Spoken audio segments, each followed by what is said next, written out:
did just think it was worth just speaking to members' interests and disclosure of members' interest in advance of this meeting, just because there's been there has been a little bit of noise in the last day or two around whether some of the discussions that's been had in a workshop environment, perhaps some of the discussions and even votes that have happened at community boards, etc., might have created a position of predetermination for some of you.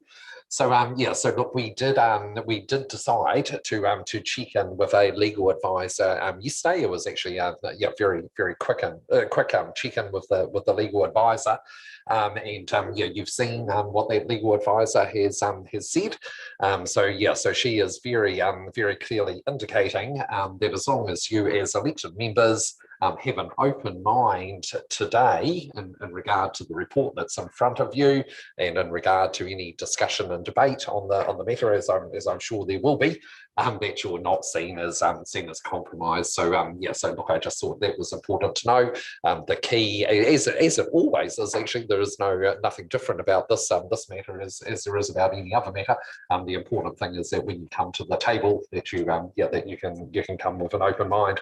I think it's also just worth pointing out, because the legal opinion didn't cover this, but in regard to a representation review, clearly there's a piece of legislation that requires you as elected members to determine an initial proposal, and then to take that initial proposal out to the community. So I mean, you could argue, I suppose, that as the chair has just said, you all kind of have a vested interest in elements of this, but look, the writers of the legislation were well aware of that at the time they wrote the legislation, but they have very clearly provided for you to a process for you to provide an initial proposal, to hear from the community, and then determine a final proposal. Of course, there is actually a control mechanism in that, in regard to when the final proposal goes out to the community. If there are any objections or challenges to that final proposal, then actually the matter does get taken out of your hands as a council, and the Local Government Commission determines the outcome of those challenges / appeals. Okay, so so very clear process there. So I just thought that was worth mentioning as well. Thanks, Ken. Okay, all good with that. Great. So I'll move on to late items, and there being none, we'll go to confirmation of the order of the meeting. So I don't think there's going to be any changes to what's down. Thanks, Elwyn, and thanks, Lou. All in favour? Contrary, no. Carried. Okay, confirmation of the minutes, which we will find on pages 8, 9,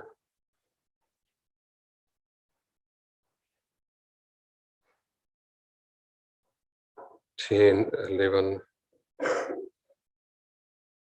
12, and 13. Thanks, Roger. Seconder, thanks, Claire. All in favour? Aye. Contrary, no. That is carried. So item 6, health and safety 4 months report. And I know I saw Steph and Bev here.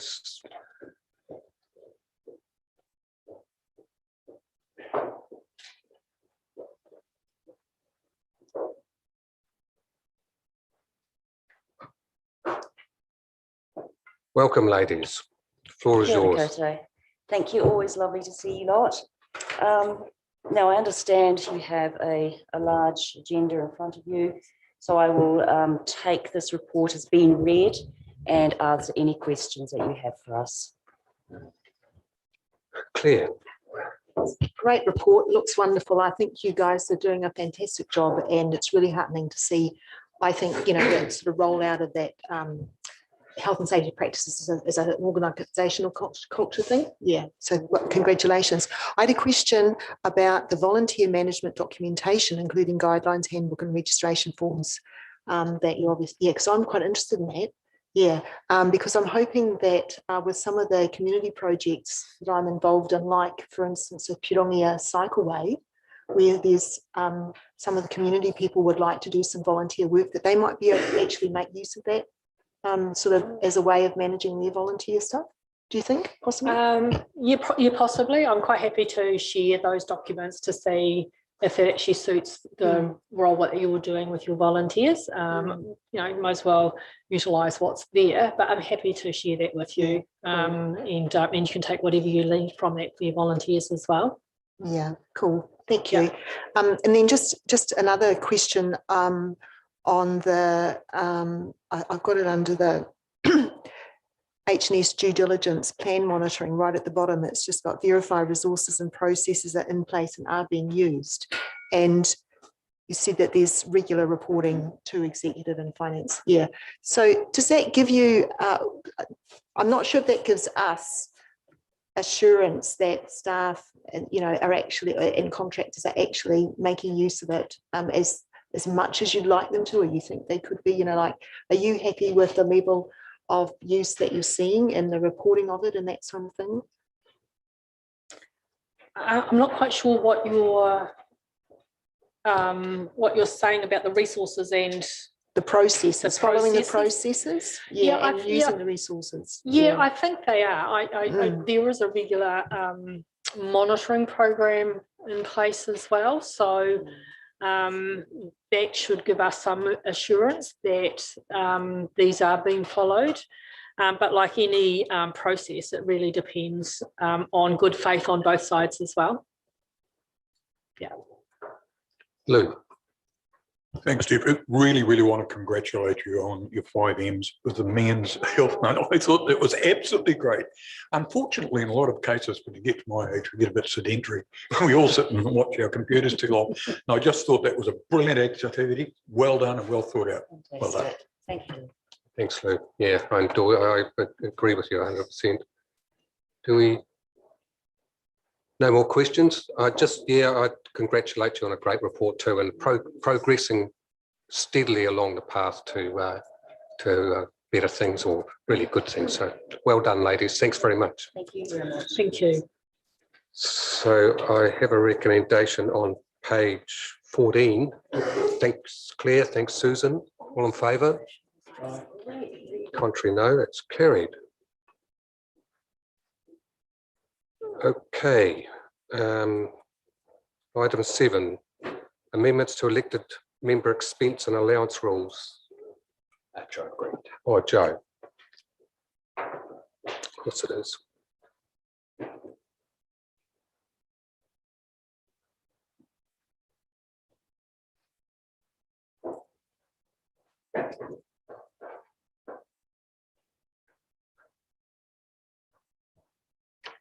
Good afternoon. I'm going to take my report as read this afternoon. This report is just to provide an update to the rules in terms of the new determination that has come out, and use the opportunity to make some other changes at the same time in terms of updating things like equipment and sister cities provisions, and also to look at our mileage provisions and make sure and just clarify that mileage is just from home to the eligible place of business, and then roll those changes on to non-elected members as well. Does anyone have any questions? Doesn't look like it. I think it was pretty clear. So thanks, Joe. So we've got a recommendation on page 23. We have a question, Mike. So just that internet package, like that's 100% increase. Like, is that just given to us? No, sorry, is that given? Have we got no option around that in terms of a council? That's just a massive increase.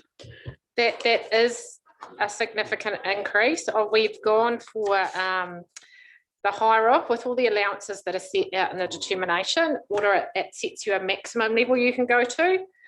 So it was that up to the 800. So we could have gone 700, 600, 500. Yeah, I wouldn't mind just getting some feedback from people around that. It's 100% increase. I mean, if we 100% increase something to our ratepayers, we normally ask something around it.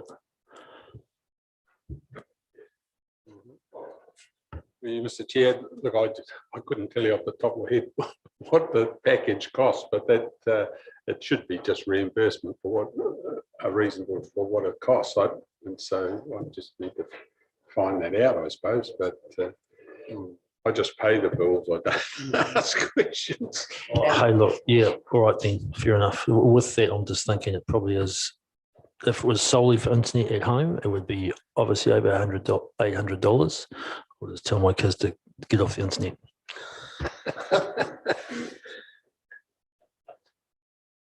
Do I have any more comments or anyone? No? So, well, the recommendation is to adopt the expense and allowance rules as noted. And yeah, okay, so do I have a mover for it? Bruce, a seconder, Claire? Okay, so I've got a mover and seconder. I'll put the motions. It's A, B, C, and D. All in favour?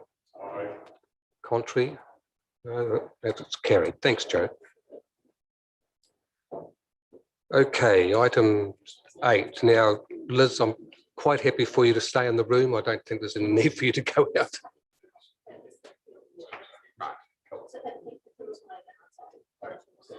No problem. Hi, Bruce. Kia ora, good afternoon. So might ever domain temporary liquor bans. I'll take the paper as read, but just to summarise, we're seeking approval to implement liquor bans at the Karapiro domain for the current season. So as noted, we've used these liquor bans successfully in the past to reduce problems associated with alcohol consumption on site. So are there any questions? Roger. I suppose this is not putting in any difference to what's been in the past. No, that's correct. Yeah.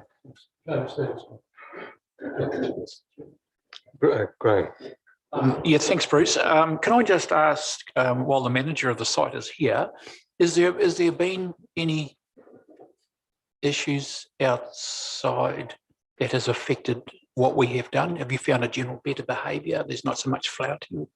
Am I allowed to answer that? Sorry.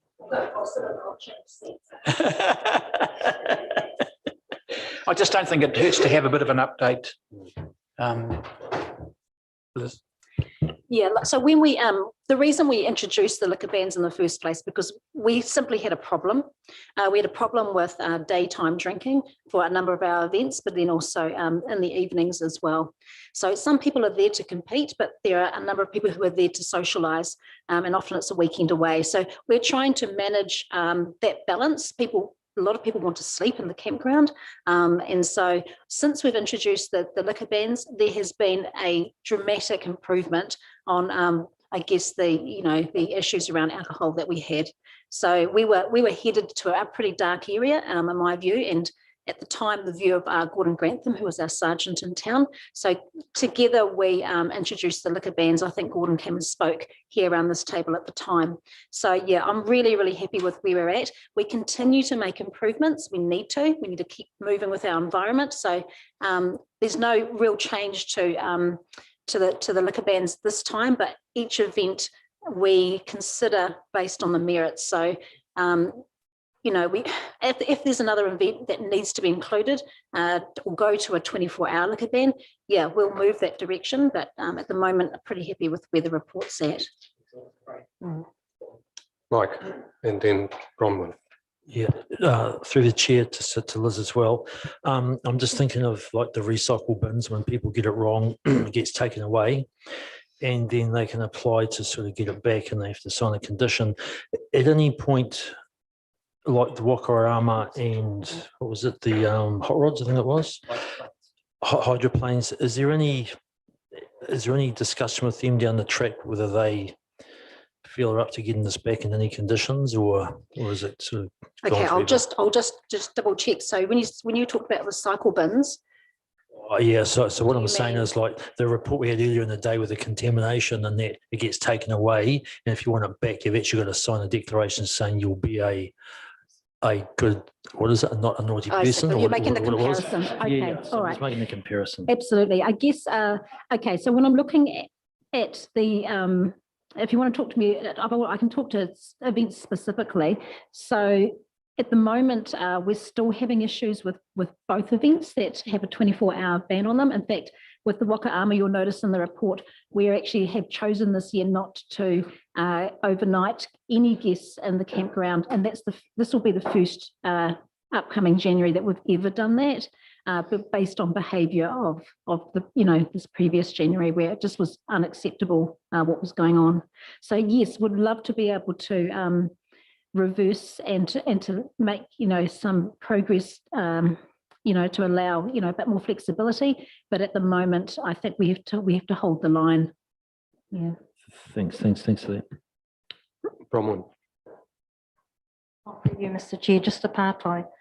Just around the signage, I'm just thinking about coming at this in terms of an angle around support from mana whenua, in terms of Ngāti Koroki being the mana whenua for Karapiro.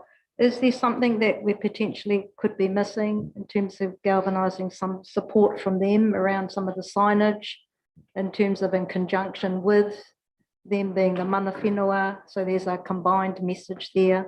I'm also mindful just in terms of Waka Ama. Waka Ama is predominantly a Māori sport, just around the view about restricting the overnight stays. By default, one could join the dots and say we're restricting Māori attendance. And so, I'm just thinking about the optics around that as well, and how that could potentially play out. Sure. Just wondering if you'd had some thoughts about that. Yes. Kia ora. So in terms of Waka Ama, we have had really, really great support from the event hosts. And when I talk about the event hosts, I look at the Waka Ama organisation as well as Ngāti Kōriki Kākura, because they collectively bring the event to Karapiro. So the daytime, there are no daytime issues. The issues arise at the end of the week, and it's an overnight issue. So the idea of not camping on the Saturday night is in line with another event, the hydroplanes, where we also have chosen to restrict camping. So the idea of it just being solely for Waka Ama is not correct. We've actually done it for hydroplanes. In fact, we did that a couple of years ago. So the issue around the overnight for Waka Ama is not new. So we've been working towards this for some years. So we've had a stepped approach where we've engaged with there's been a number of different methods to try and improve the behaviours and just really trying to hold people to account for what happens overnight. But we just simply have had no improvement. In fact, it's getting worse. So yeah, I guess we've got to this point because we really need to make sure that people's safety is paramount. And I was starting to get very, very concerned around that last year about 4 a.m. Yeah, thank you. And look, we just need to make sure everyone on site is safe. And I just cannot guarantee that given some of the behaviours for a couple of our events that we have there. Yeah, I think maybe just in terms of the catching the net a little bit wider. I mean, Te Wānanga Aotearoa is a very large sponsor of Te Waka Ama as well. And they deliver a lot of mental health programs as well.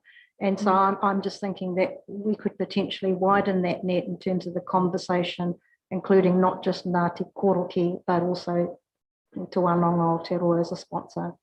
And then just also mindful about the impact for some of the participants, given that cost is a real economic issue for Māori, and we know the stats around that, and that is very limiting for them in terms of their participation in that sport.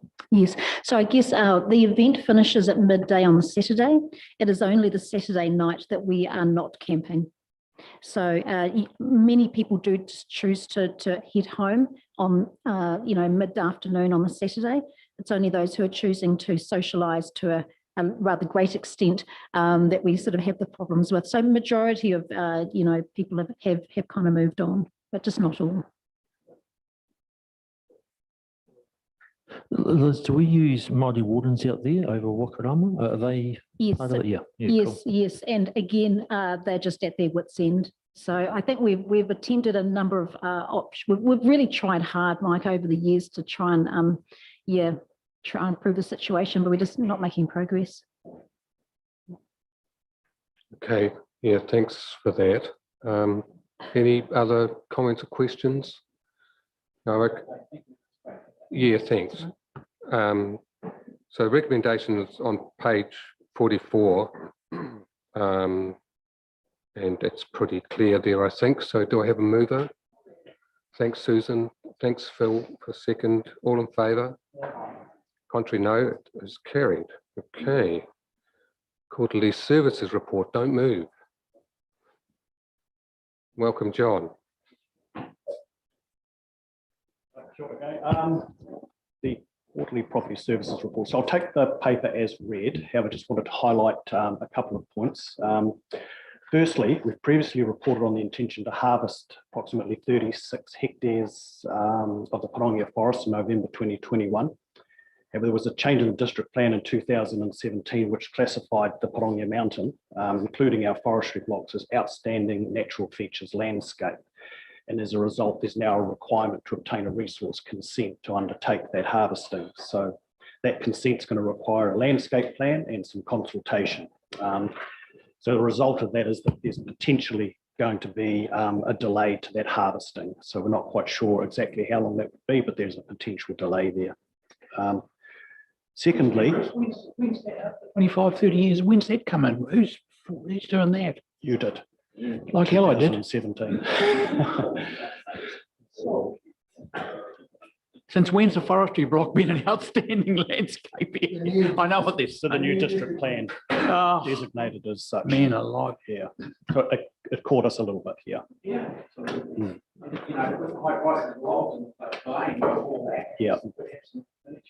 it potentially will, yeah. Yes, could do. So I'm sure you're doing all you can to get that through. We are, yes. Thanks. Yeah, but there is a potential for delay there. I think it's important we highlight that. Mr. Chair, there's a real issue here that we've got to really stay alert to what's happening. You know, you've got from a regulatory perspective and the district plan versus the economic costs, I suppose, on council, and it's quite ridiculous that a forest block has been caught up in a significant natural area. So we just got to be careful we don't shoot ourselves in the feet.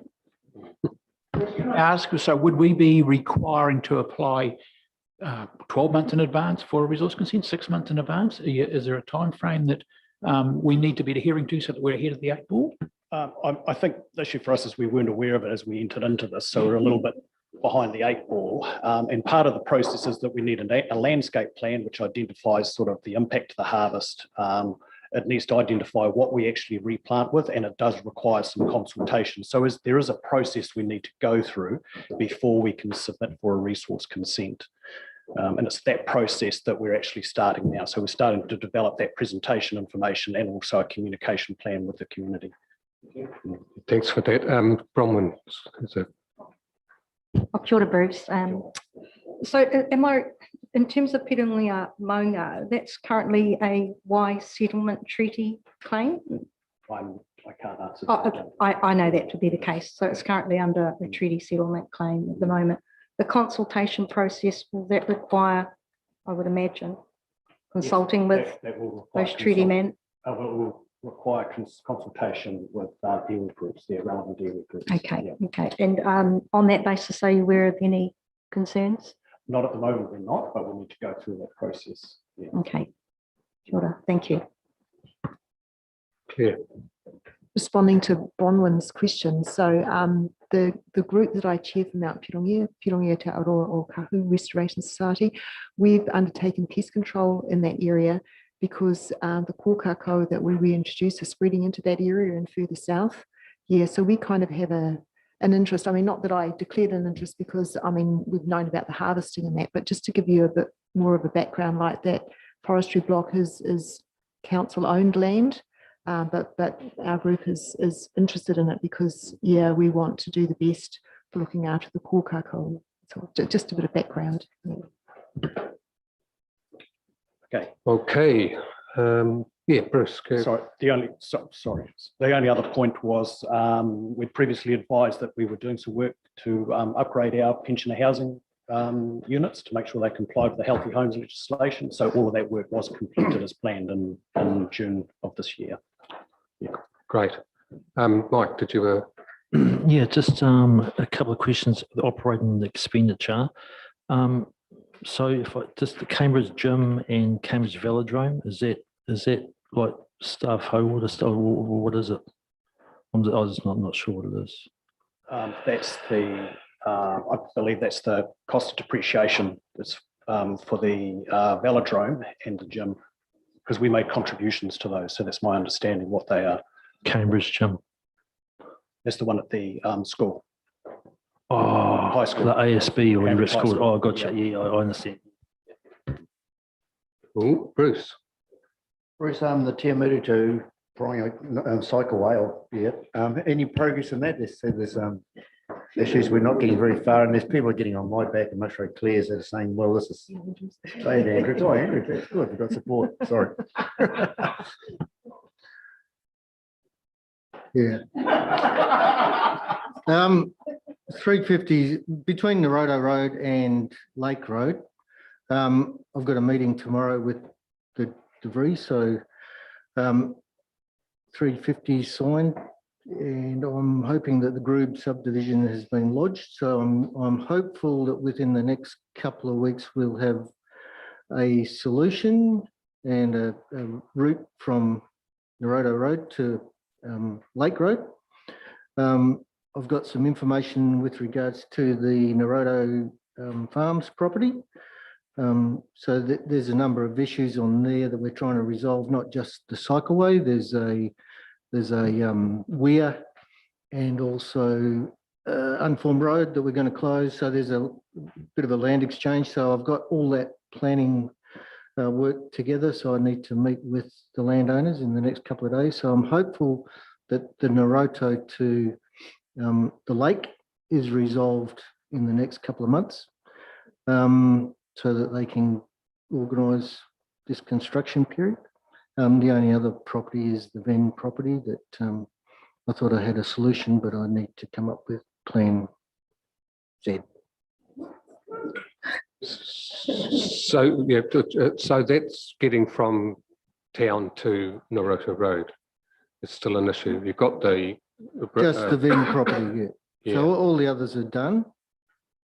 Yeah, so it's just dealing with Chris, and I have got an alternative solution that I'm going to put to him, and maybe a slightly more costly, but see how we go with that. Okay, Lou. Thank you, Mr. Chair. Just a quick question on Karapiro and Mangatautari Hicks Road. You've got one of the agreements outstanding at the moment. Is there any resolution on that, or likely resolution? Both agreements have been signed. We've been given one back. They're holding one back, and so there's a council report that I've written that will go to the 31st of August or 30th, the next council meeting. So hopefully, if that's approved, that finalises everything at Hicks Road, and then we've got to go through the Maori Land Court to get those registered. But the agreements are that the walking access track will open once we've got sign off. So, yep, I know it's taken a while. I said Christmas 2019. So. Okay, Bronwyn. Kia ora, through the chair. Just around the property in Pirongia, the demolition that's scheduled, is there a planned comms to the community around that demolition? Is there any plan to do a karakia or anything around the demo of that? Planned that, but we can do that if that's something. Well, I was just thinking it was quite a significant site. Yeah. It's quite well known in the community. There's possibly some, there'd be, I would say that the mana whenua would probably want to exercise some karakia around the demolition of that. I also noticed that the gate to the property is open and people are moving in and around there. So I'm not quite sure about the safety aspects of that. I'm not sure if it's supposed to be closed or some check type of that out. sign around the demolition or something. It is safe. We do check on it periodically. We've had a lot of consultants going around there, Heritage New Zealand architects. Also, we did consult with iwi around demolition as well. Yes, So, okay. so we did go through a process of consultation with Yes. them on that. I was aware of that. I was just asking about the final engagement with iwi around that in terms of the karakia. Yeah, thanks for that, Bronwyn. Nothing else? I see you. Hazel, sorry, Hazel. It's quite all right, quite all right. The Kihikihi town clock. I'll just see here you've got options and scope of work. And I was talking to the chairperson of our Kihikihi residents and ratepayers, and Peter was saying, now what's happening about the clock? And I had to say, I'm not too sure. We've been doing quite a bit of work on the clock in terms of the works that we need to do to fix the structure so that we can get in there. We've been talking to a professional clock fixer-upper, Hillbrows from Taupo, and we've been getting them to give us some advice on what it is we need to do and how we need to do it. So there are a range of options there so there's a range of options, and we've pulling all that information together at the moment and pulling it into a paper.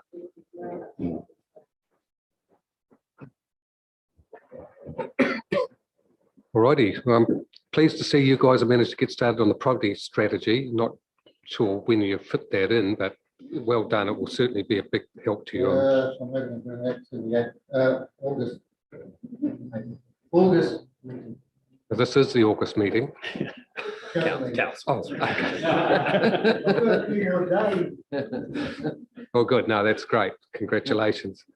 Okay, so on page 51, I have a recommendation to receive John and Bruce's report. Thanks, Claire. Do I have a seconder? Thanks, Bruce. All in favour? Contrary, no.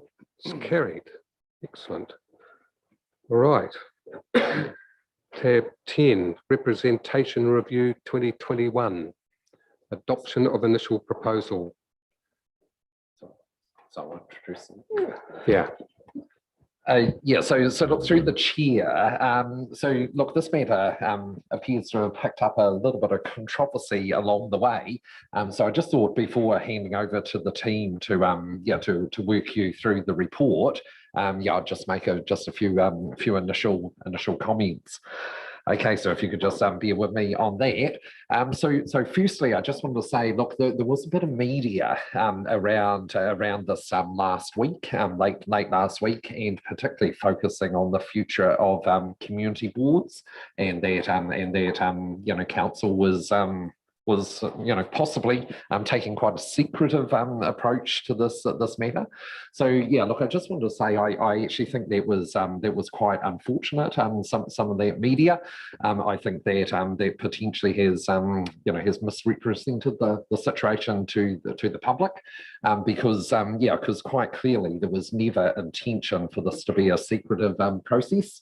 So yes, there were certainly some workshops around this matter which enabled some free and frank pre-discussion, but of course there was always virtually right from the start engagement with the community boards alongside those workshops. As a council, you specifically sought out the views of the community boards, so staff rocked up to meetings of those community boards to determine that and report that back to you. So that process happened.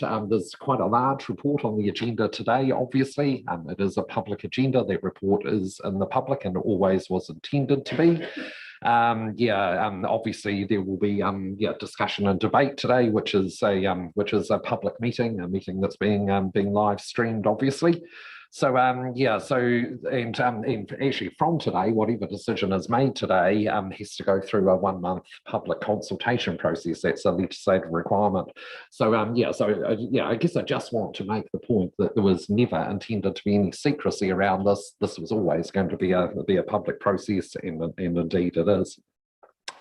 Secondly, just want to say that although I've actually pretty much already said it at the start of the meeting, obviously in regard to it being crucial that members approach today's decision with an open mind that's not predetermined. I said that at the start of the meeting. I just reiterate that.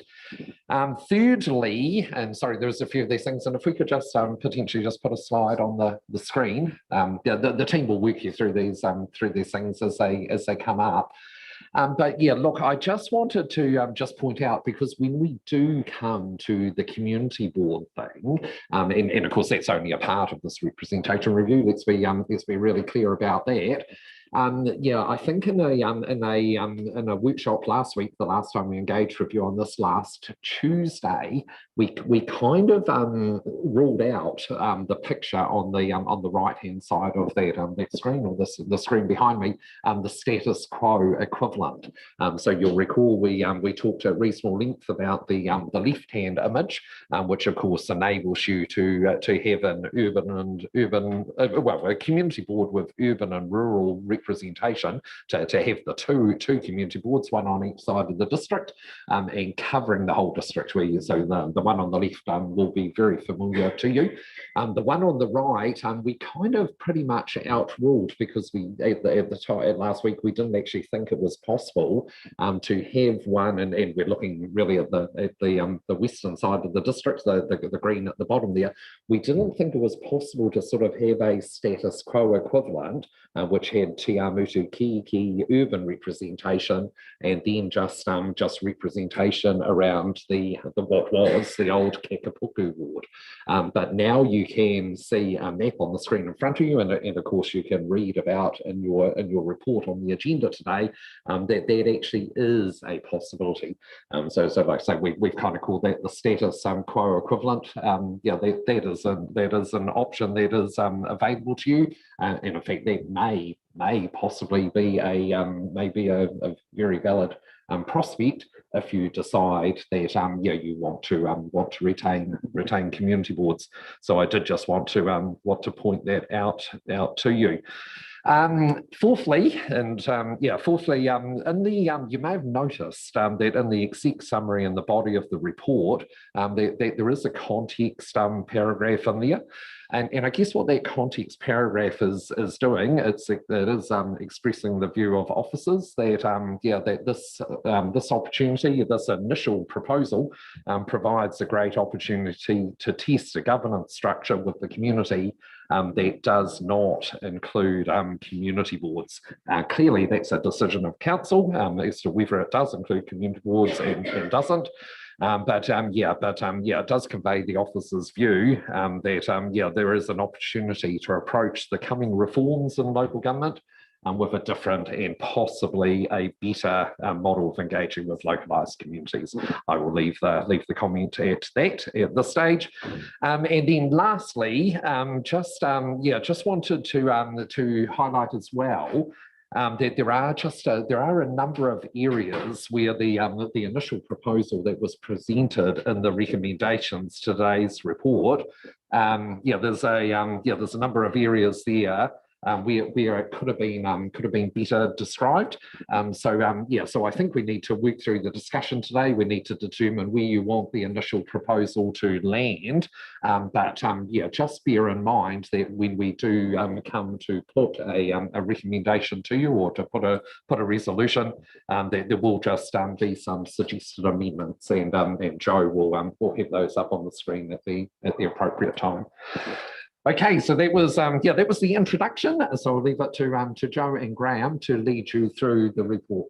Could I just get some clarification on that map that was just up? Because if that's one of the options put in, with the purple and the pink one, does that implicitly mean the demise of the Pirongia Ward Committee? So I don't know if either of those things there, excuse me, in fact, I can tell you quite categorically that neither of those maps in front of you necessarily means the demise of the Pirongia Ward Committee. But that's basically two options to continue urban rural mix of community boards with one community board on both sides of the district. Under either of those, council, a future council, next term's council, at its early meetings, that you know, they're the ones with the power to determine whether they reconstitute the Parongia Ward Committee or not. Yeah, you know, that's you know, that is a decision that legitimately lives with the incoming council, and I don't think it matters which of those things happen. I mean, I guess you could argue that if we went with the left-hand one, yeah, you know, potentially there's a bit of duplication there, because of course in the past we've you know, in the past our community board, our Western Community Board, has you know, has been pretty much in fact it has been that green area at the bottom of the screen, and of course we've had a Parongia Ward Committee doing very similar stuff to the Te Awamutu Community Board, yeah, you know, in that top left hand corner, but you could still, I mean, council could still potentially introduce, if it was its will, could introduce committees no matter what those maps look like. Yeah, you know, they could have committees as well as community boards if it so chose. I would suggest though that that's not really a discussion for today. Today the discussion is you know, what the representation arrangements look like. And in regard to community boards, you know, which is only a part of it, whether we do have community boards or not. Well, it's just that I have a different view, really, because I think if we're consulting on this, and particularly the Parongia Ward people who are going to be making submissions, I think they need to have clarity that if the option with the purple and the pink, it may be that the Parongia Ward Committee would no longer operate, because representation at that level would be assumed to be adequate through the Te Awamutu Community Board. And I'd really like to, so anyway, that I just wanted to clarify that. So I'll be speaking to that later as we get into the item. Yes. Yep. So yeah. So just again through the chair, just with the chair's indulgence. I mean, yeah, you know, I think that is a matter that oh yeah, you know, I understand your concern, because if you went with the community board structure on the left hand side of the screen, you're going with something quite different from what has existed for a number of years. And you could argue that yes, there is already representation ability there, you know, at the local community level for the Parongia people, and therefore the argument, I guess, could be mounted that, you know, there is no longer a need for the Parongia Ward Committee. However, look, that would be very much a matter for, I guess, we do have a tradition at Waipa of an outgoing council providing recommendations to the incoming council in regard to committee structure.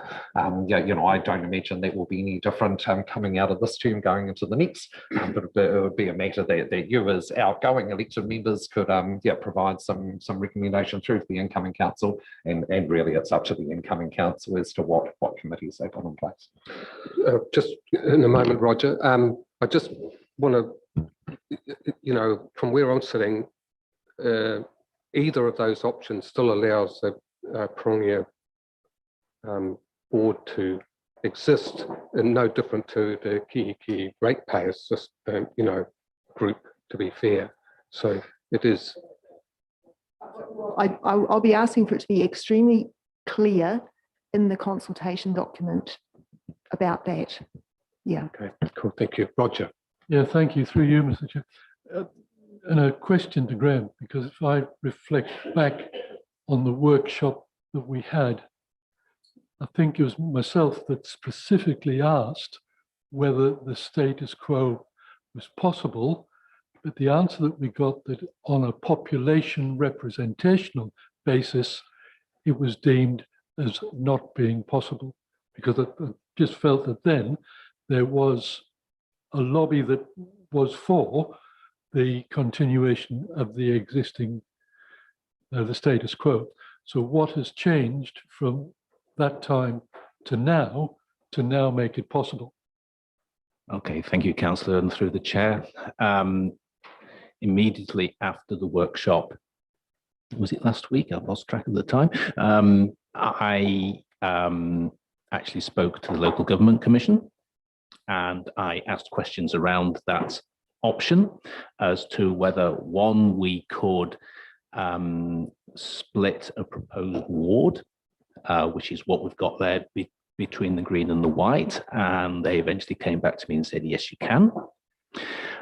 In terms of the numbers of elected members to the board, that does not have to be the same as the number of elected members to council. That is what clinched it. So if you can just indulge me on some numbers, the Western or Southwestern Community Board would need to have 5 elected members. Now, the purple one would be 3 Te Awamutu and 2 from Pirongia Kakapuku. On the right-hand side, that would be 4 Te Awamutu and Kiki and 1 from Kakapuku. And that complies with section 19V of the Local Electoral Act. So it's slightly different. In a way, that talks to what Councillor PM might be saying in terms of the representation from the Pirongia area of the purple community board being 2. Well, the Pirongia Kakapuku area as well, so that they would actually get more representation on a purple community board, and the Kakapuku would get 1 on the green community board. And numbers slightly different in from the Te Awamutu Kiki one. Yeah, I think that answers the question, because we thought that it had to have the same population representation, and if that's no longer the case, then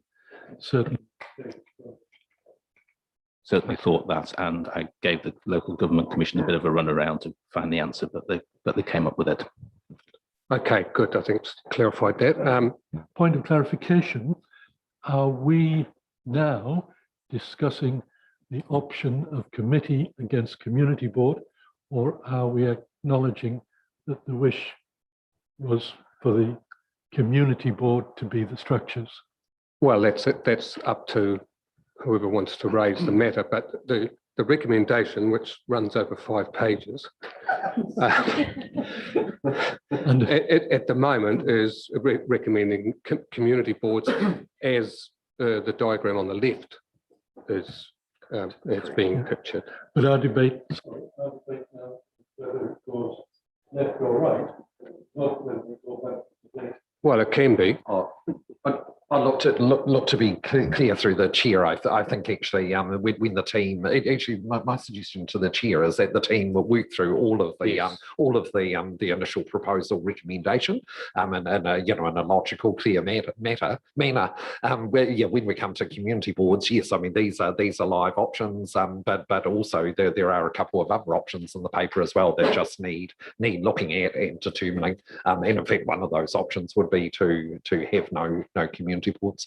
That needs to be considered as an option in the report, because it is still a legitimate option. So but let's get to that when we get to it. I do suggest through the chair that we allow the team just to work through the recommendation point by point. Yeah, great. So Right, okay, thank you. So as we said today, this is about adopting our initial proposal for consultation with the community. So there will be quite a process after that. We end up with at least a month. We're out for consultation, submissions close, we'll come back, we'll hold hearings, you will then deliberate, we will then adopt a final proposal, and then again we will go back out to the community and see if there are any objections or appeals to the final proposal, and if there are, then it'll go to the Local Government Commission. So we'll end up the community will end up looking at this twice over the coming 6 months. So just in terms of if we work through all of the different elements that the proposal consists of, we have the Māori ward, which on the 19th of May you decided to adopt a Māori ward for Waipa. Because of Waipa's numbers, that means that we have to have 1 Māori ward across the entire district. So really the only aspect of the initial proposal that is up for discussion in relation to Māori ward is the name, which we've got Waipa Māori ward. And then the next element that we have got in the proposal that we're talking about is the number of councillors and the number of wards. So we have looked at the numbers over a period of time of councillors, looking at kind of maintaining a similar ward structure that you've got now, with maintaining the urban wards, keeping the rural wards and as a consistent form as we possibly can. And you'll see in the report, that table that we've talked to you about before, that in terms of the numbers of councillors, we ended up with options looking at either having 13, 10 or 7. And 10 seems to have been the best fit. So we've got 10 general ward councillors in our initial proposal. Then we looked at the ward structure and how that might look like. And so really that was about making any adjustment for statistical areas and growth in the urban wards, looking at what we've got left in our rural wards and looking at how they might be structured. There's 2 options in your report. You've, in terms of the rural ward, that was 1 combined rural ward. That was felt to be too large to manage in terms of effective representation, which is where we've kind of landed on that split, which has really involved extending the Maungatautari ward around Cambridge and combining the Parongia and Kakapuku wards. We did look at other options, but they didn't really meet the communities of interest test. So that's really where the councillors sit with that. Any questions on any of the ones that relate to the councillors, wards? None there. Ward names? To do. I read where you were going to move the boundary for Te Awamutu to the railway lines. Do you mind explaining that a little bit more? Because when you talk about communities of interest, it seemed to me that you just moved a whole community of interest in a direction that perhaps didn't fit. I wasn't quite sure why. Okay. Thank you for the question, Councillor, through the chair. Unfortunately, we're working off statistical areas done by Statistics New Zealand. And there's a big rural statistical area that comes right up to the railway line, just across Patarangi Road. And so, in fact, that triangle between Patarangi Road, Naruto Road and the railway is actually in a very small corner of a very much bigger statistical area. There's very few people actually as part of Te Awamutu ward at the moment. Yeah, that's right. It doesn't affect our representation, and it is actually quite rural in character, that small triangle. So just for basically convenience for future reviews and so on, we're proposing to move that into the rural ward, which in terms of a character of the rural area, of that area, I think it's appropriate. You might contradict me on that, so that is the reason for that very small change, and that I think is the only change to the Te Awamutu ward boundary. Right. So all of the industries that are there and the industries that are there stay within the urban ward. Yes. Yeah. Thank you. That's clarified. Oh, sorry, Bronwyn. Just have a question just around the consultation time, just in terms of iwi engaging on the naming of the Māori ward. It does take Māori some time to come together in terms of a consensus. So there are a number of Māori interests here. Could you just explain, sorry, the timeline again for the consultation? We have got, I think it's just over a month for the consultation, because we end up with quite a process in terms of going out to the community, then having to hold hearings, and then having to have adopted a final proposal, and then have that final proposal needs to be out for a month, I think, before, and have been back by about the 20th of December. So we're on a quite a deadline in terms of our of our timescales. We'll certainly be talking to the strategic partnerships team about how we can get the word out there through their channels. Okay. I think we'll need to move quite quickly on that. So all of our JMAs that we have with our mana whenua partners will need to progress that relatively quickly, because there will be some debate, kōrero, hui, wānanga, and that takes time. And I think the key point to emphasize here that it's a statutory time frame that we're having to work to. So with our hands are very much tied, I'm afraid. Yeah, and I think my point is that we can just start that engagement quickly. I think now would be a good time to get the maps back up on the screen, if we could, to look at the community board options.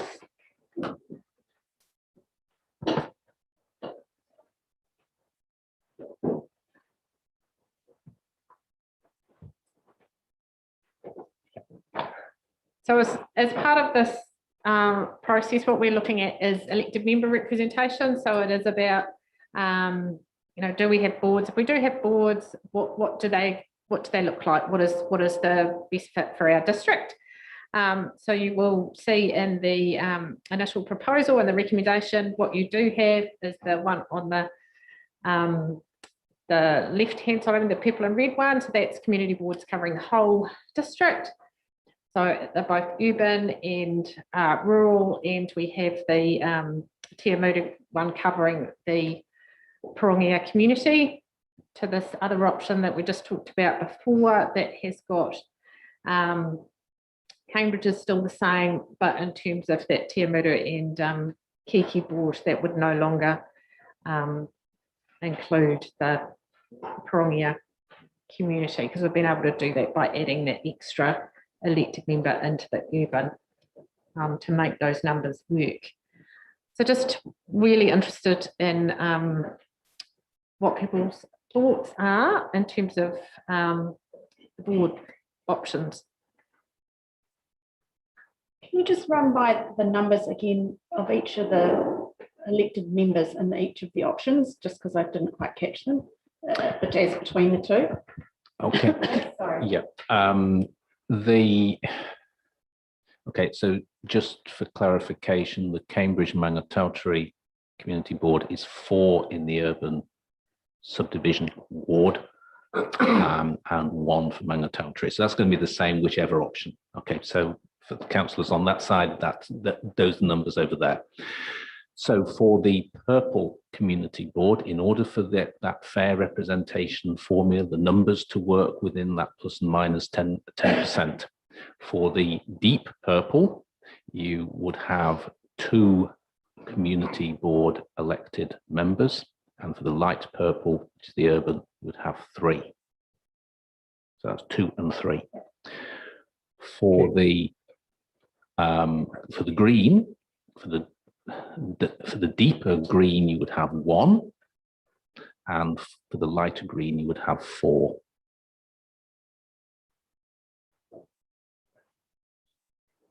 That's leaving.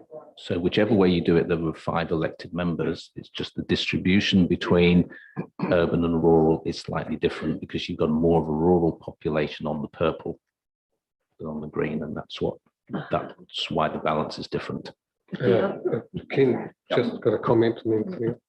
Yeah, so look, just taking you back to the report, I just think it's kind of unfortunate that we've got that all the focus is up on the screen there, because of course if you go to the report, so page 79, what you're seeing on the left hand side is the option for the initial proposal, as Joe has outlined, advantages, disadvantages. Go to page 80 of the report, that's the right hand side of the screen, alternative option 1, which is the status quo equivalent as discussed, advantages and disadvantages. But then just don't forget that on page 81 there's an alternative option 2, which is 2 community boards but urban only. So essentially what you'd be looking at is those the urban areas only, with the which are up on the screen there, two community boards urban only, advantages, disadvantages.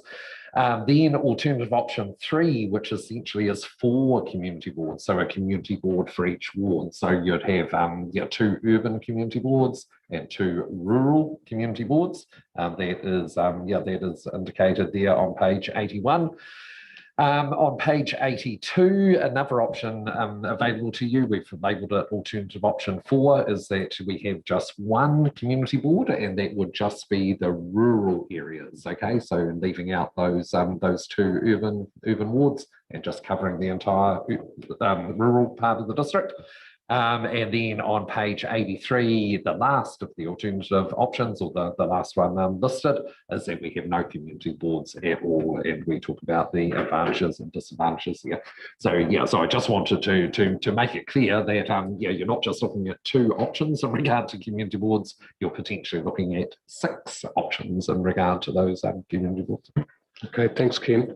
Claire. So the question I was going to ask you, Graham, is the population that's in the deeper green on the status quo equivalent, like do those population parameters apply to community board representation as well as councillors? Because so do you know how many people would be living in that or voting in that green area? Okay. Because I questioned whether or not it would fit the formula. It does indeed fit the formula. I've worked it out twice in the last 24 hours to make sure that I'm not giving Joe wrong information. Right, so we're talking 17,160 for the urban area, Te Awamutu Kiki, for either option. So for the Kakipuku only, that's the green one, we're looking 4,190. And for the combined Pirongia Kakipuku, 12,190. We're looking at very nearly bang on the average on the green one. Let's be absolutely clear what we're talking here, because otherwise this is just going to get confusing if I throw out numbers without reference to which map. So on the green option, the urban is 100.5% of the average, so it's almost bang on. The Kakipuku is just 98.1%, so it's really close. On the purple, that drops for the urban area to 97% of the average, and it's 103.8 for the rural area, so they're well within the 10% plus or minus range. Sorry about that. There's a lot of numbers that you've not got them in front of you. It's easy to get lost. Well, I thought we were going for the 10. Is it the 10 wards? Sorry, that's for the community boards. Are you asking? Sorry, are you asking about? No, I'm asking about the community boards. Right, I thought, okay. So it's a different formula, is it? It's a different formula because you look at each board separately. Yeah. So it's the average people per elected board member across the area of the board, and each subdivision or within that board has to fit that plus or minus 10% formula. And then you do the same calculation and the numbers are different for the other community board. Okay. Yeah, good. Thank you. Yeah. Through you, Mr. Hazel, yeah. So the yellow and green one, the white area is still the Pirongia citizens group.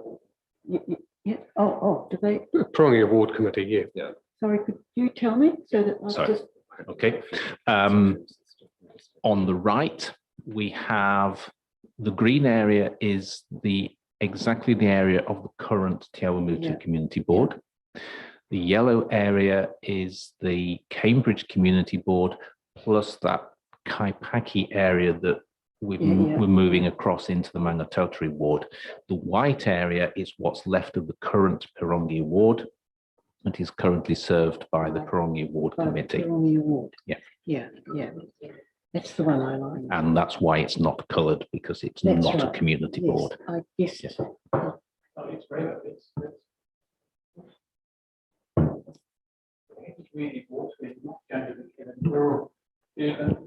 Ever splits? the rural people are an integral part of the community and they shouldn't be left out. And I discovered that 21 years ago going on the community board. That's why I got the rural tours going. It's very, very much appreciated. There's a lot happening in town that they want to know about. And when the people from town go out, they're amazed at what's happening in the rural areas.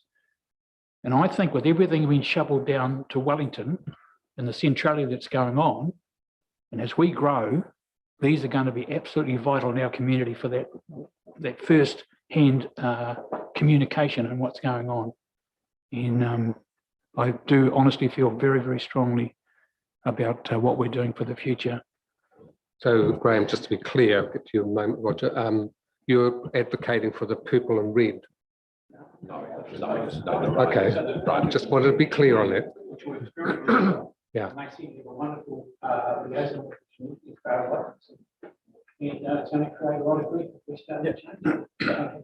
Okay, thanks for that, Roger. Yeah, thank you. And then you. Marcus. Sorry, through you, Mr. Chair. Yeah, I'm actually pleased that the yellow, I'll call it the yellow and green and white option, has come back on the table. When we talked about the rural and urban community board representation, very much in favor of the communication and the linkage between the urban and the rural communities, because I felt that in many areas there's a commonality of interest that's there and really important for that local level representation to take cognizance of that. But now the Parongia Ward Committee has come back on the table. My perception is that that's a particularly effective community and advocacy group for that population. And so I'm really pleased that that's come back. And of those two, I would certainly put my hand up for what you're calling the status quo, but the recognition of the Parongia entity is, I think, important. So I'd certainly go for the right-hand side, but really pleased that the community boards should be established going forward. Marcus. Well, I'm disappointed that we had the workshop and that the public weren't here, because we had a very robust discussion about that, and now we're getting a boiled down version of what was discussed. And I think what Graham and Roger brought up is that Parongia works really well because it's a committee of people that are really interested in going for their community and in touch with what's happening. Whereas I think we've found in the last few weeks that our community boards, we're just not getting the value for money at all. The people that are around it may not be the correct people that serve the best interests of our community. We're not getting the best bang for our buck. So I think we need to go out with all our options. And I think the alternative option with no community boards, but having committees set up of interested people in those local areas that can serve a purpose for that task that we give them power to do, will get much more value than the dysfunction that we're having now. Okay, yeah, thanks for that. But my understanding is that we actually have to go out with a specific proposal to consult on. So not a whole bunch of options.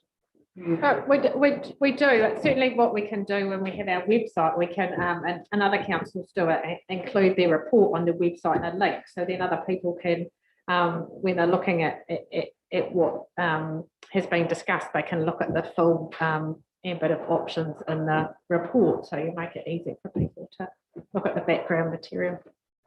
Okay. Jim.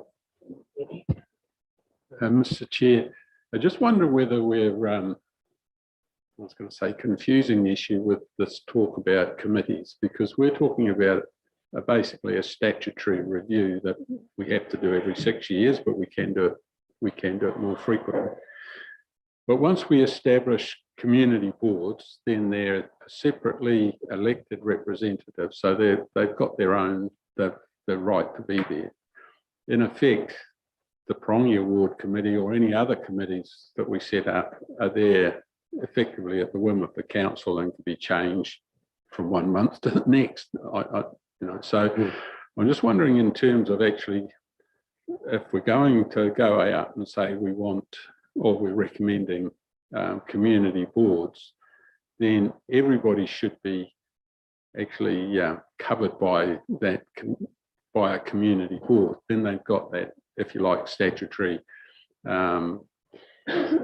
protection, if you want to call it that. And there's nothing to stop whatever council comes on board after the next election establishing committees. So we're talking about some things that are at a whim of the council and the others that are statutorily formed. So I think mixing them up is causing us a bit of confusion that we don't need to have. So my preference would be to go for the left-hand side one. Everyone's covered by, if we're going out and recommending community boards, everyone's covered by a community board. They've got their elected representative, and then you can have committee structure within that if that's what you choose to do. But at least everybody has got the same level of protection. On the right-hand side one, you could end up with that big chunk there that has got no community board function at all. Agreed. Take responsibility for the confusion, Jim. But I'm really comfortable with that. The point I'm making is that if we go for the pink and the purple, it has to be very clear in the consultation document that it might mean that the Pirongia Ward Committee would no longer continue to exist. That's all. That's what I want to, so that people that are voting on it, they understand that if they're covered by a community board, they're probably not going to need a committee. You know, that's all. That's the entire point of all my talking, is to make sure that that is crystal clear in the consultation document. I suppose one thing to bear in mind is just in terms of that either option, there's no guarantee, because it is really for when the new mayor comes in next year, it is the mayor's discretion as to what committees they set up, and it could be, they could make their decisions regardless of whether there's a board over Pirongia or not. So I suppose it's quite a you know, in terms of, it's quite difficult to have that conversation with the community, because it's very much dependent on the whim of someone that we don't know who they are going to be at this point when they come into office next November, and what they want to do. So that context just needs to be given, because I think it's unfair if you make a consultation document about community boards, you don't mention anything about committees, but it's particularly relevant to the Pirongia Ward because that's you know, our special arrangement to give them a bit more representation. That's all. And I think that if you didn't mention it at all, they would think, well, we never voted for the Pirongia Ward Committee to disappear. Now we're stuck with this community board arrangement. That's all. And I'm quite happy for you to say we can't guarantee that the committee would exist, you know, carry on, and just be mindful of that when you make your submission.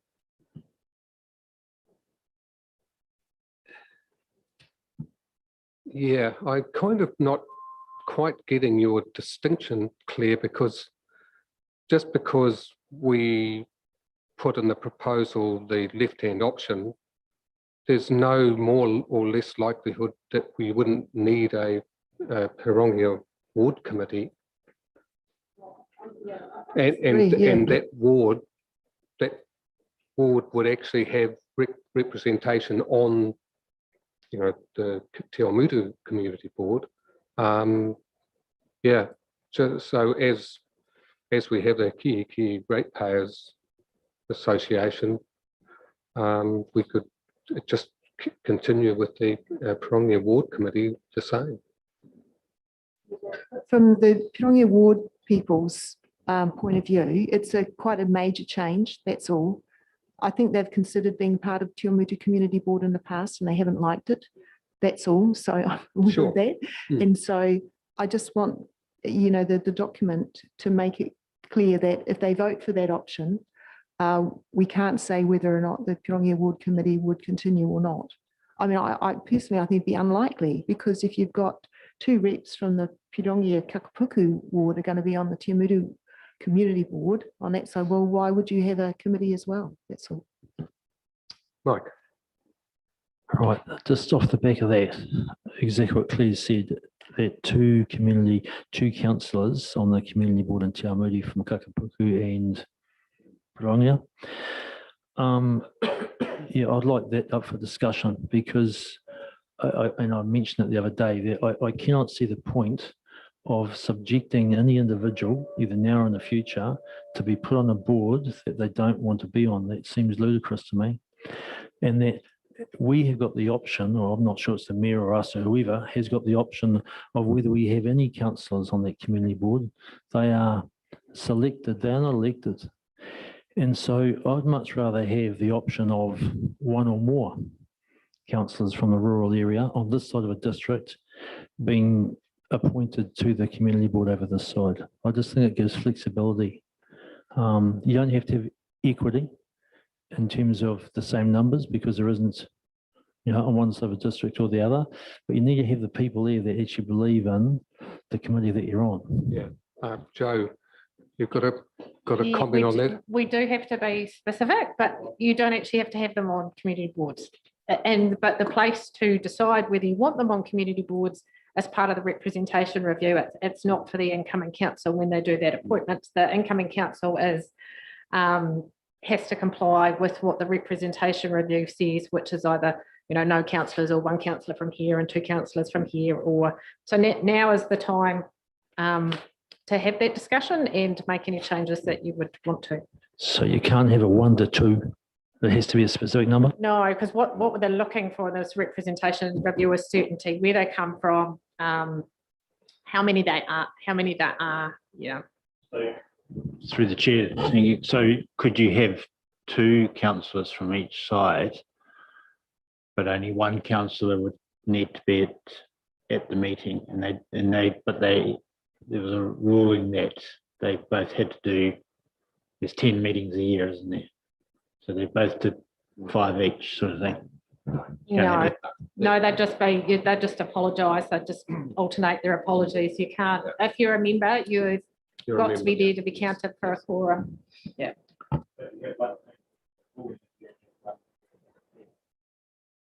No, what you could maybe do, like if you decided you were going to have one was selected from the Cambridge, you might decide that you are going to appoint one councillor from because there's 4 councillors, so you've got quite a pool. So you might say you're going to do it this year, and then you go back and you do another councillor appointment and you give it to another Cambridge councillor to do the following year.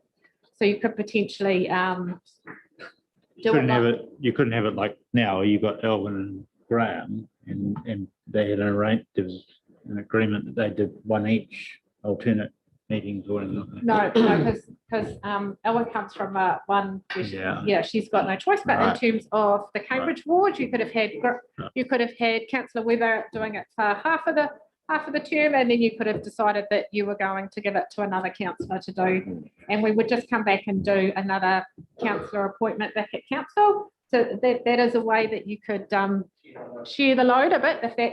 If you're not minded to change the numbers or change whether they're there or not, you could look at, for those wards that have sufficient numbers, sharing it around a bit more. Through you, Joe. Yes, then Jim. So then the concept that we have going forward for each of those 2 options is that each community board has 1 urban and 1 rural councillor appointed to each of the community boards to retain that rural-urban split. That's what's in the initial proposal at the moment, but if you do want to change that, now is the time to have that discussion and look at an alternative proposal. I think that's actually good because it gives that rural-urban communication again. Yeah, Jim. A bit of a question on a point of clarity, I suppose.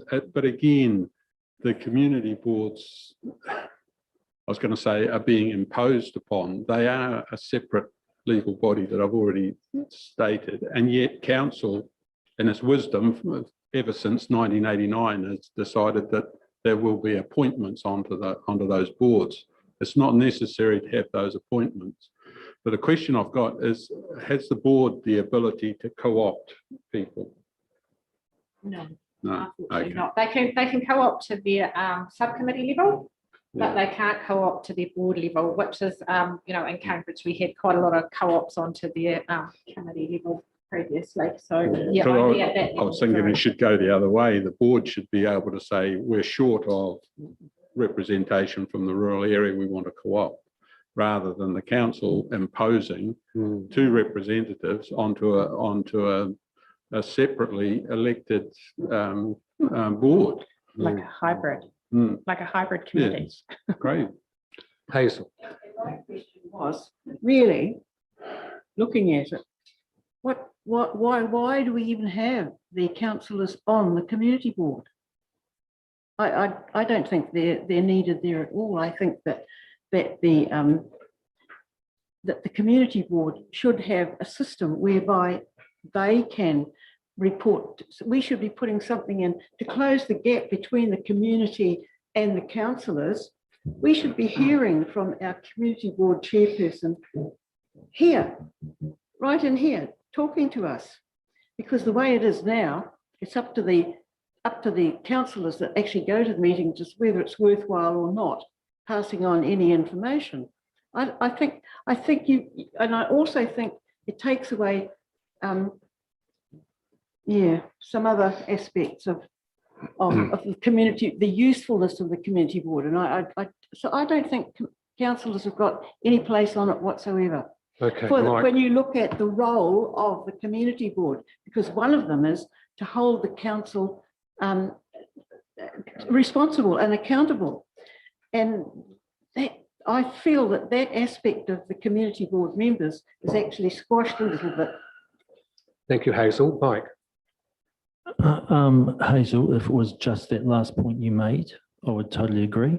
If their role is only to hold the council to account, then I'd say there's a total conflict of interest. But the role of those councillors is far more than that. And unfortunately, there's so much that happens around this table now. I've been around it for a year or two, that actually only the councillors really have got the first-hand knowledge to be able to feed that in at the appropriate time. And I'm only talking from first-hand experience, particularly through Councillor Webber over the years. You need that knowledge to make good decisions, because the community was far more than just holding the council to account. And yeah. It's for the benefit of the community board members having a councillor there. That's how we found it. Too. Marcus. And I think like there's a chance that we can go to council meetings, and we can have like community forums so that members of the community can come here and talk to like councillors directly and tell us what's happening in the community as well. But traditionally, is the councillor's role on the community board was to report back to council and tell us what's happening and things, and we can have that two-way dialogue. Reintroduce. Thank you. Philip. Yeah, thank you. Just what Marcus is saying, I'm not sure what it appears that could have happened in the past, but at the community board members, the councillors are providing feedback, and again, it should be a requirement that they provide a feedback here through the councillors' update at the council meeting, sort of thing. So maybe that's an appropriate time.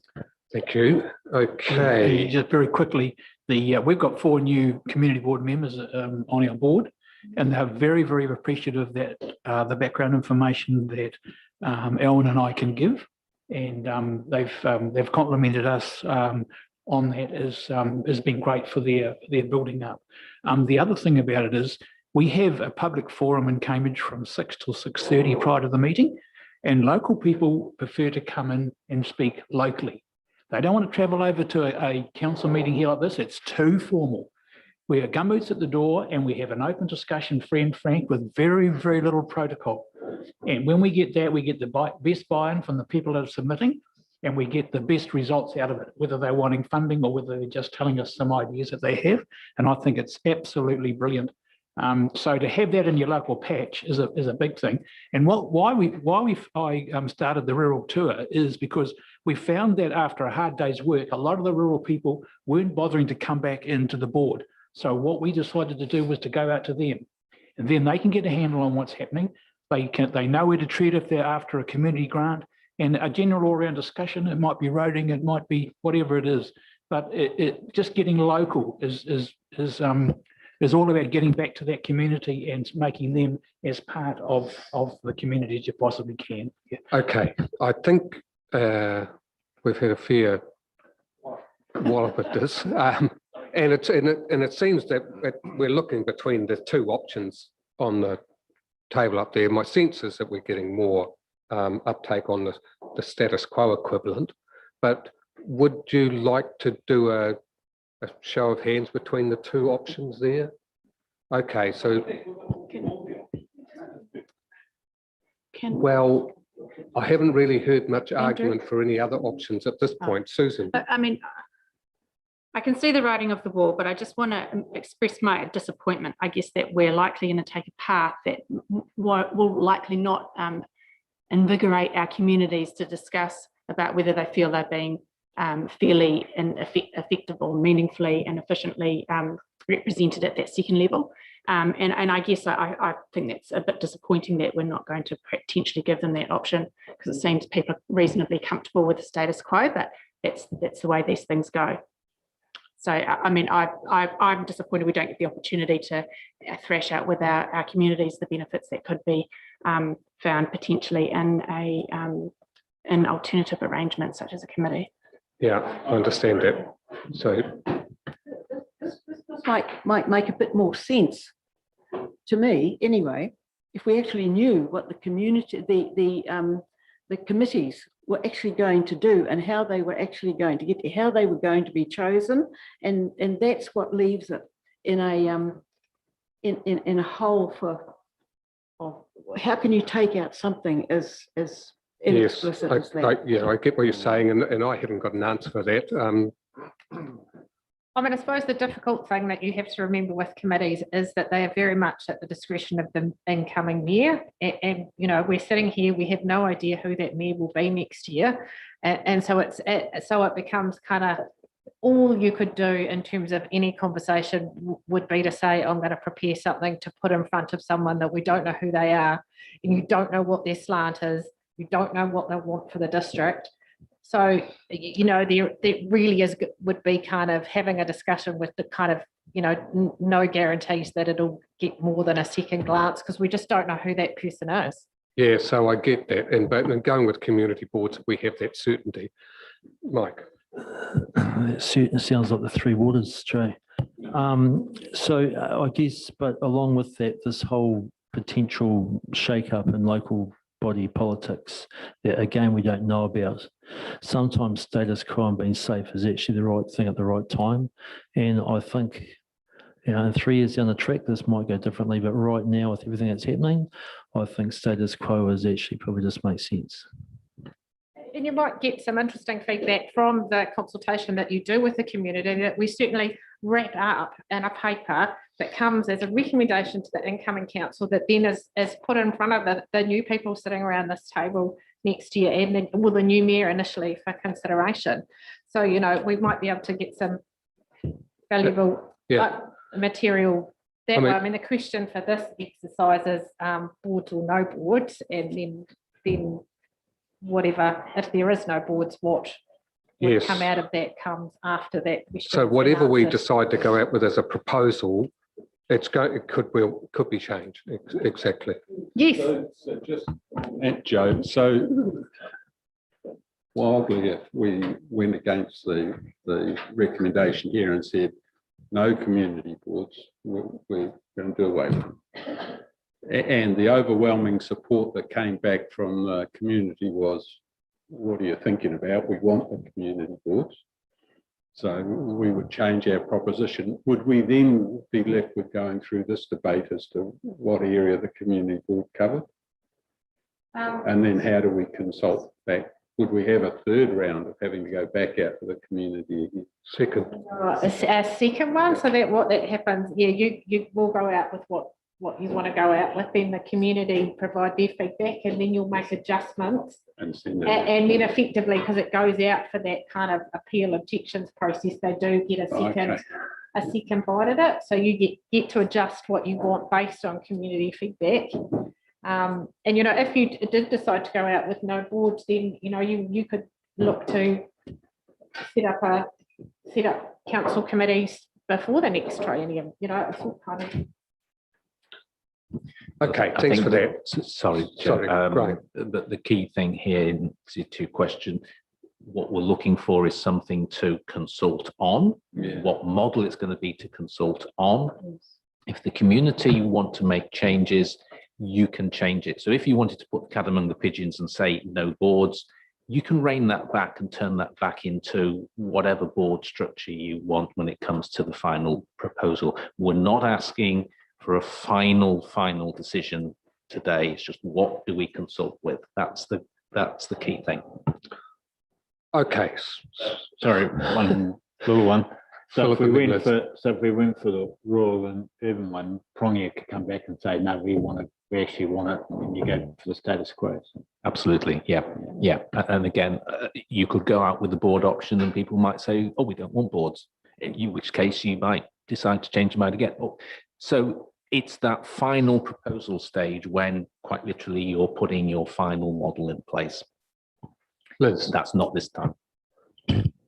Thanks. I think just due to the media attention that we had last week around this issue, I've had a lot of people contacting me over the last few days. So I guess I would like to go out with what I think our community wants, because I think that's why we're here. And I think it's the status quo, and I think it's to continue with the community boards. So that's what I would like to see. If we're nearly at the point to do that. I think that just feels like and I'm only speaking for Cambridge here, but I feel that that's where it's warranted. Just picking up on Marcus's comments earlier, I can't speak for the Te Awamutu Community Board, but I do attend every Cambridge Community Board. It's a great opportunity for people to come and voice their thoughts and to bring new ideas to the table where they do like that informal setting. So I do find it's very functional and very effective, in that particular case. Thanks, Liz. Ken, you want to? Thanks very much. I'm really interested in what's actually going to be sent out as a result of this meeting. Are we going to, because we normally get to see the proposal document that's going to be consulted on. So we haven't seen that. Are we going to see that before it goes out? The recommendations have the approval of that delegated to the CE. So once you have decided on what your initial proposal looks like, we will start to pull that together to go out. So will we get to see it before it goes out?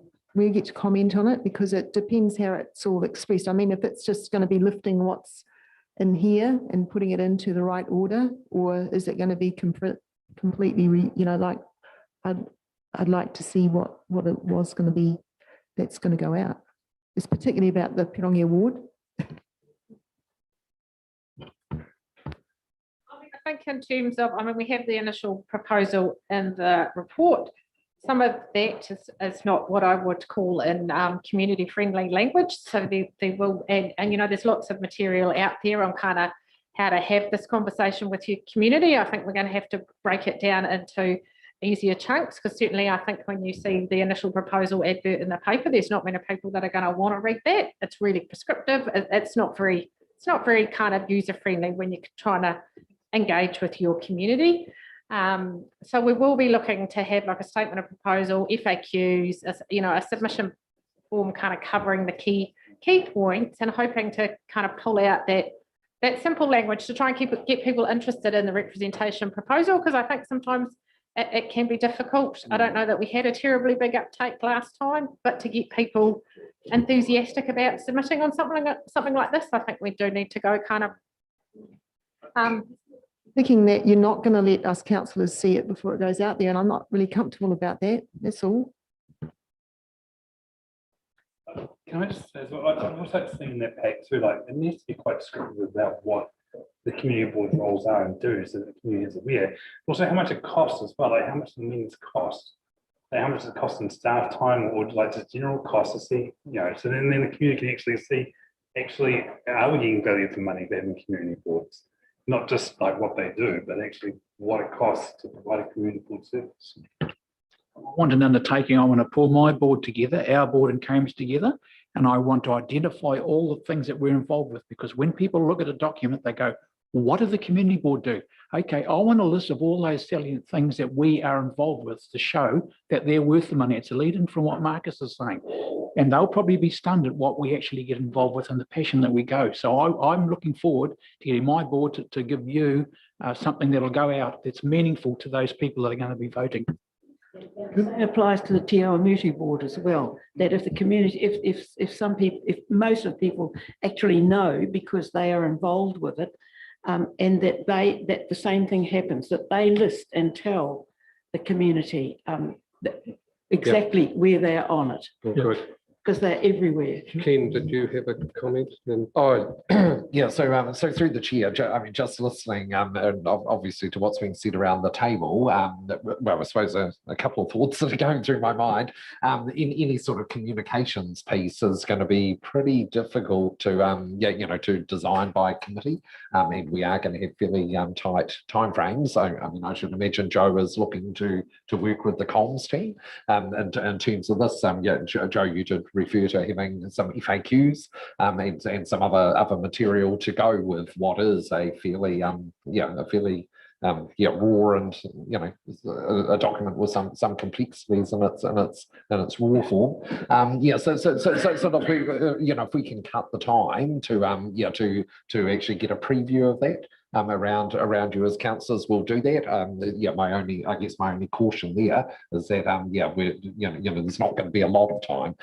So we can get it out to you, but we will need comment back quite quickly. And like I say, this will be quite difficult to design by committee because I'm sure there'll be actually contrary views around the table in terms of what is actually communicated. So we'll try our best to achieve that soon. And I think it will need to be kind of quite simple to make sure we engage our community and not kind of overcomplicate it. We don't want to be throwing, and we will work with comms on this, you don't want to be kind of developing something that's so cumbersome that you're not engaging. So there's got to be that kind of balance.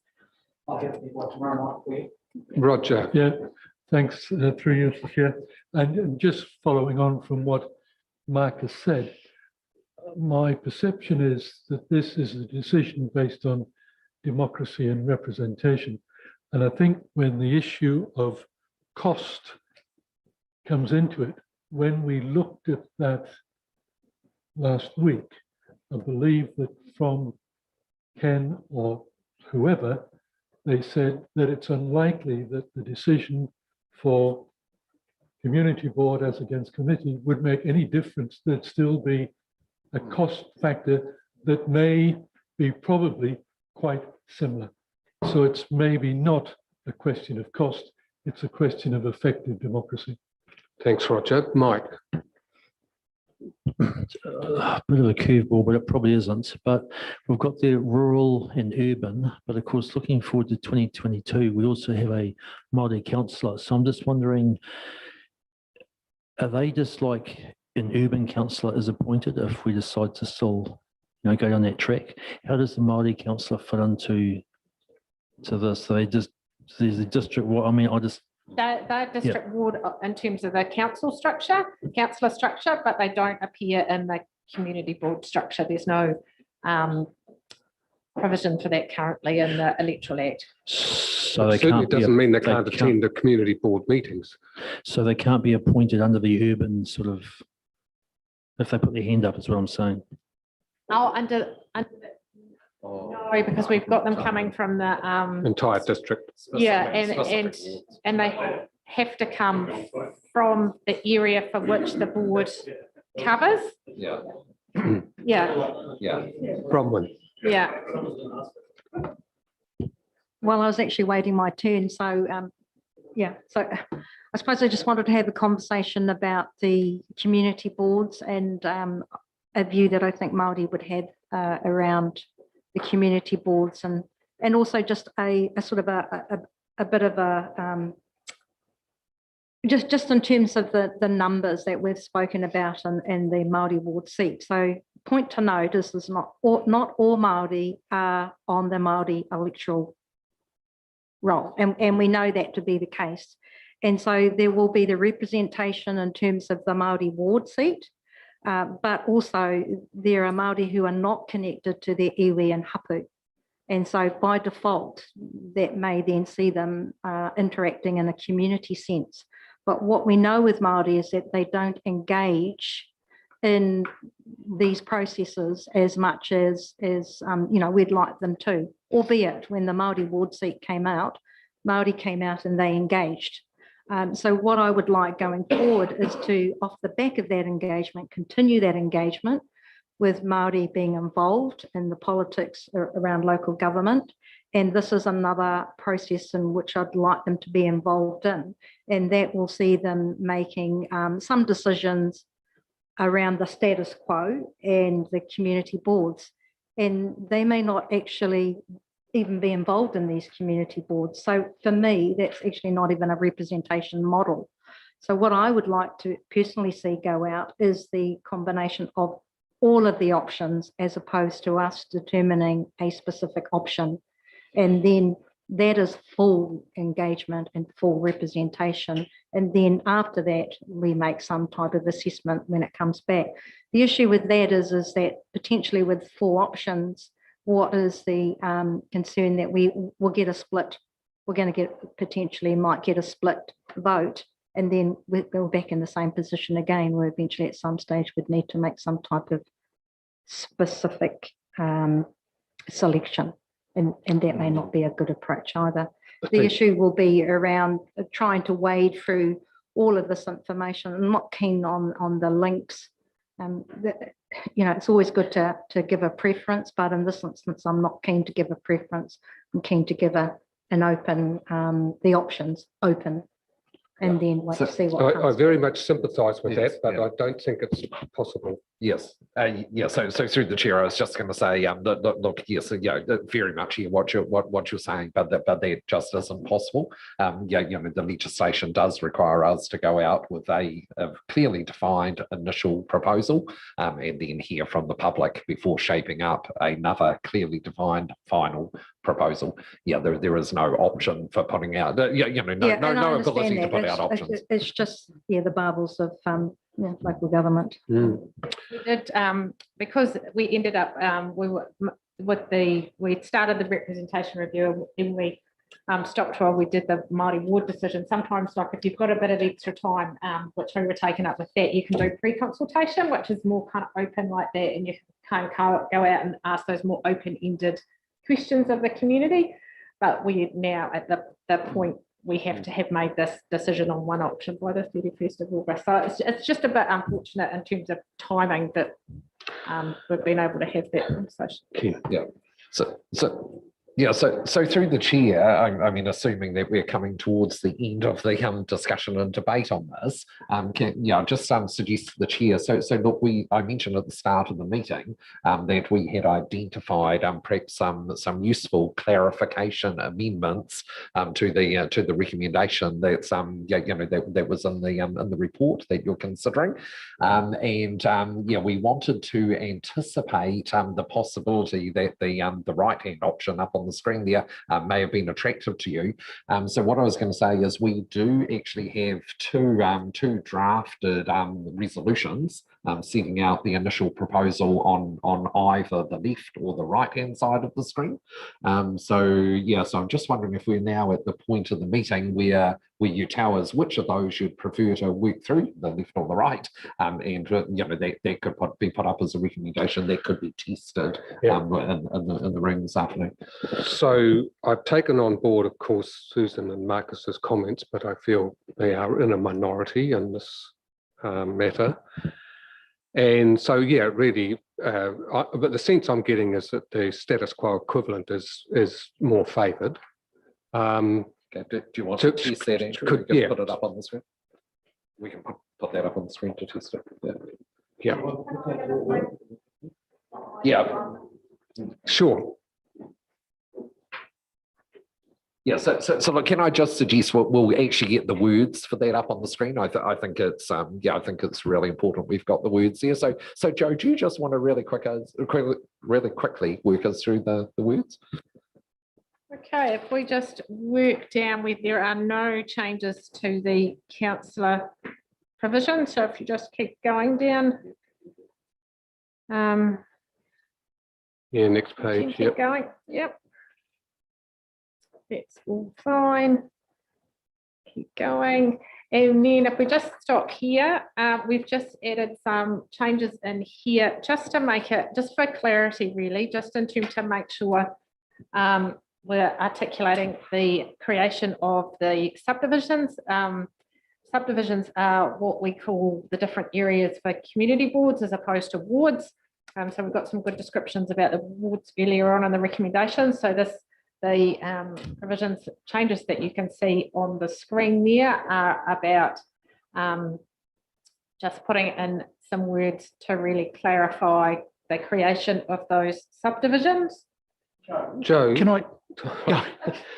just before we go there, can I just have a show of hands that this is the preferred model? Because if it's not, we'll go back to the original, which is in our agendas. Yeah. So hands up who prefers this, what is referred to as the status quo model. Okay, that's clearly favoured. Thanks. So carry on. What I was going to say was, since '89 in the amalgamation, we've been doing away with Leamington and Cambridge and Kikiki and Te Mutu. We're making it Te Mutu, and we've been making it Cambridge. And we've all of a sudden got back the Leamington Cambridge subdivision. To me, we would, you know, we've never had that since '89.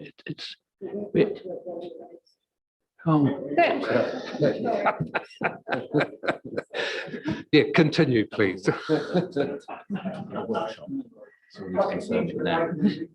Was a borough on its own right, going back 100 years ago, and so we're sort of, yeah. Okay. If you did want to change it, now is the time. Well, can I just point out though that in the middle column, I don't agree with the use of the word who to describe areas. It should be which. And Graham promised me he'd get it changed. I did indeed change it in a draft yesterday. So, but obviously it didn't make it into this version. Yeah, this page as well. That's throughout, so we have to go and amend that throughout, and it's everywhere. So that's the concern and how we've many places it appears. Through the chair, I'd just like to, I'm probably not going to change the law, but I totally agree that Cambridge and Leamington to me is just divisive. It's probably too late to change that. But when people talk about Cambridge from Auckland or anywhere else in the country, they don't go Leamington. Cambridge is Cambridge, and then it surrounds is what the nation knows the area as. Kihi residents and ratepayers are actually calling for a separation of the two areas because they, yeah. They don't need to run the same course on the same coast. Okay, look, make a decision on each name. Just Cambridge. So Cambridge being just Cambridge now. Everyone's happy with that? Good, perfect. But we're leaving Kihi and Te Awamutu as separate. Right. Okay. We've agreed on something. We're making progress.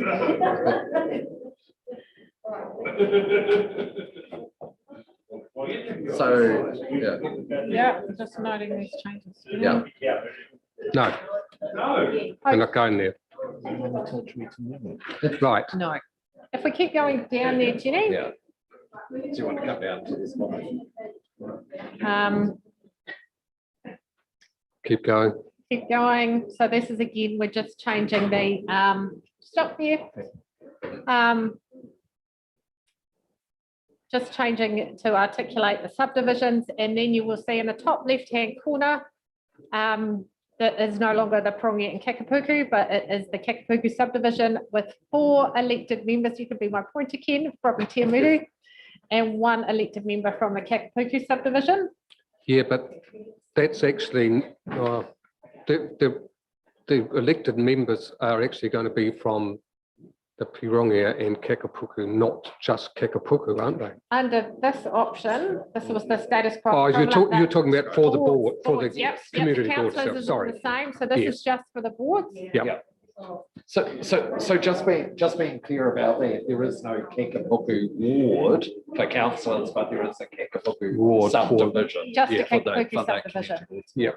You do actually notice in the description in the middle column at the top there in red, we're describing it as per the existing Kakapuku ward from 2019 to 2022. So it's that might be useful in terms of delineating it on an official map. Yeah. Okay. Right, so that's 4. Let's just scroll down. So that's 4 from the urban, 1 from the new Kakapuku, 1 appointed member from the Te Muru and Kiki, and then 1 from Kakapuku. And then you will see, if you just go up a bit, Jenny, we have just changed this slightly, so there's no numbers in there now, because in terms of actually the plus or minus 10% rule only applies within that particular board. So we have taken out. You need to change that to just Cambridge Community Board. Yeah, yeah. So then you've got the 2, if you scroll down a bit, you've got the 2 community boards separated now. So you've got the Cambridge Intervention Subdivision, the Main Territory Subdivision, and so you can see the plus or minus 10% there more easily, and there's just been some slight adjustment to the numbers there. Just an update. And then scrolling down, part of the requirements for the resolution is that we explain in the resolution the reasons why we are making these changes. So with the status quo, 1, I've split out the reasons for the 2 boards. So in relation to Cambridge, it is just to adjust boundaries for the subdivision for the Cambridge community boards to align with the new ward boundaries, because that's effectively what we've done on that side of the district. And if we kind of can straddle the 2 pages, Jen, if we go with, in the next one, we've got to add an additional elected member to the Te Muru and Kiki subdivision of the Te Muru and Kiki Community Board in order to be able to maintain the Te Muru Community Board and as close to its current form as possible in ensuring compliance with Section 19V of the Local Electoral Act, recognising that the Premier residents are already supported by the Premier Ward Committee. I'm not sure if you're happy with that, with the reasoning, but I kind of felt that that was quite appropriate. And that actually gets us. Okay. That should be telling. Okay, so just bearing in mind, so when this recommendation is put, so the word who will change to which in the relevant areas. I think we've agreed to that change. I think we'll be struggling to actually do that on the spot, but we'll make sure it is reflected. And the Cambridge and Leamington becomes simply Cambridge. Any reference to Cambridge and Leamington becomes a reference to Cambridge. Both for the for the council ward, the ward for a councillor, as well as to the community board subdivision. Okay. Beg your pardon? I have a mover to what is now probably a 6-page resolution. I do not intend to read out. You've got a seconder in Liz, so we've had ample discussion, I believe, so I'm going to ask all those in favour to say aye. Contrary, no. 1, 2, 3. Would you like recorded? So that is Marcus, Bronwyn and Susan. The motion is passed. Thank you for your patience and oh, good, yeah, exactly. We will move on. Tab 11, changes to Māori and consistency processes submission, sorry, and that is, yeah, I've got a bit carried away now. Joe, again, thank you, Graham, too. And I just want to congratulate the pair of you on a very difficult a report to write, but it was, I think you did an outstanding job. Thank you. Thank you. It's mostly Joe's done that. Okay, Joe. Thank you. I'd like to take this report as read.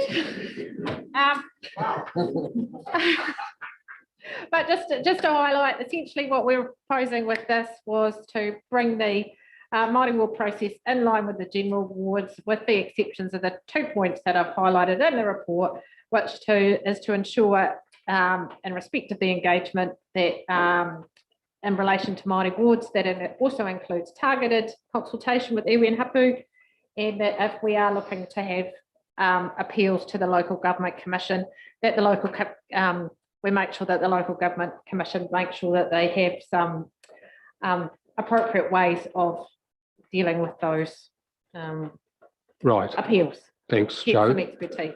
I think Brodman has a question. Oh, yes, and the comment I would make just in relation to opportunities for public input is and it's a conversation is, please remember it's not just about the iwi and hapu dialogue, because there are Māori who are not associated with their iwi and hapu.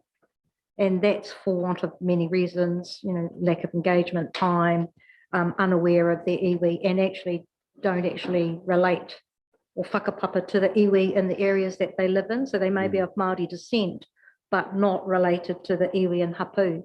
And so the comment to that is we should possibly look at a targeted consultation with people of Māori descent. That's what that box is talking about. So on that basis, I would actually amend that paper to include a different approach as well. So it's a three-pronged approach. It is the two that you've noted, but there is also a potential targeting consultation strategy that speaks to that, which is why that's there. That is the point.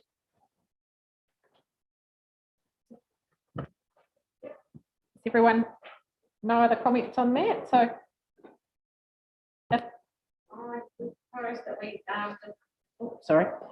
just amend the end of recommendation B that you've got in front of you. So it will be approved the response form changes to Māori ward and constituency process included as appendix 1 of this report for submission to the Department of Internal Affairs by 27th of August 2021, subject to in respect of issue 3B,